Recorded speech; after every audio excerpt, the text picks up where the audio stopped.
কাজের ক্ষেত্রে একটা বিষয় বা একটা লেখাকে আমাদেরকে আন্ডারলাইন করে অনেক সময় বোঝাতে হয়। আমি বলবো আপনাদেরকে আন্ডারলাইন করে বোঝানোর জন্য অবশ্যই আপনাকে এখানে আন্ডারলাইন যে অপশনটি আছে এটি কিন্তু সিলেক্ট করতে হবে। ধরে নিন আমি এখান থেকে স্মল শব্দটাকে আন্ডারলাইন করবো, এখন একটুকুকে সিলেক্ট করব। আরেকটি বিষয় হচ্ছে আপনি যে কোনো জিনিসকে যদি খুব সুন্দরভাবে বোঝাতে চান সেই ক্ষেত্রে অবশ্যই আপনার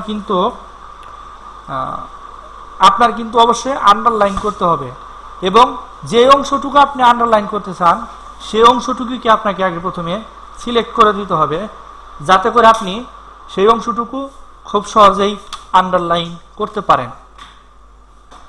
এরপর হচ্ছে মূলত আপনার এখানে আছে কাটা। এই কাটা অংশটা হচ্ছে আপনার মূলত এটাকে বোঝানো হয়, আপনি ধরুন একটি প্রোডাক্ট সেল করছেন বা বাই করেন, আপনি মার্কেটিং করতে পারেন, আপনার শপ থাকতে পারে। আপনি একটি প্রোডাক্টকে 100 টাকায় গত সপ্তাহে সেল দিয়েছেন, এখন আজকে থেকে আপনি চাচ্ছেন এটার রেট বেড়েছে, এখন আপনি 120 টাকা করে সেল করবেন।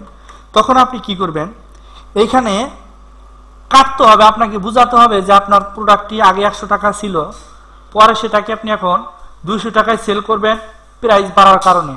তখন অবশ্যই এখানে আপনাকে দেখিয়ে দিতে হবে যে আপনি এর আগে এই প্রোডাক্টটি 100 টাকা বিক্রি করেছেন, এখন দাম বাড়ার কারণে আপনি 120 টাকা সেল করবেন।